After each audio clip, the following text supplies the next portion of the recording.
Μεγαλωμένος με λύκους, με πρόβατα για κατοίκους. Τα αδέρφια μου απρόσωπα σπάνε τους τοίχους. Ανατριχίλες κάθε βράδυ, γκρεμίζω τις λύπες. Χαρά μου Κύριε, να τακίζω φασίστες, μόσους, αράζω είναι όλοι τους εργάτες. Επαναστάτες κι ανασφάλιστοι δεν έχουν πλάτες. Είναι πρόσφυγες ξενιτεμένοι από Αλβανία, μετανάστες πολέμου που φύγαν από τη Συρία. Δεν δήλωσα ποτέ μου ράπερ για να γαμίσω στα αφεντικά απέναντι. Ξέρω καλά το ρίσκο, συνδικάτα και πορείες. Το ζάρι μου εγώ θα ρίξω και ποιος στέκεται εμπόδιο θα τον πατήσω. Δεν μου δίνουν πάτημα να πω τις αμαρτίες μου. Οι εμπειρίες μου δεν πηγάζουν από τις ταινίες μου. Δεν λέω ψέματα και το ξέρουν και οι δικοί μου. Θα τραβάω κάθε μέρα, θα ξέρει μόνο η ψυχή μου.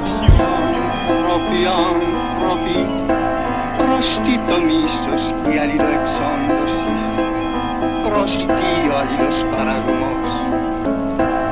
Όλοι οι άνθρωποι ημεθα, για όλους υπάρχει, για όλους υπάρχει Υιός. Άνθρωποι είμαστε όλοι. Άκου, τι σου λέω και εδώ σε φάση, η φάση μας χωλαίνει.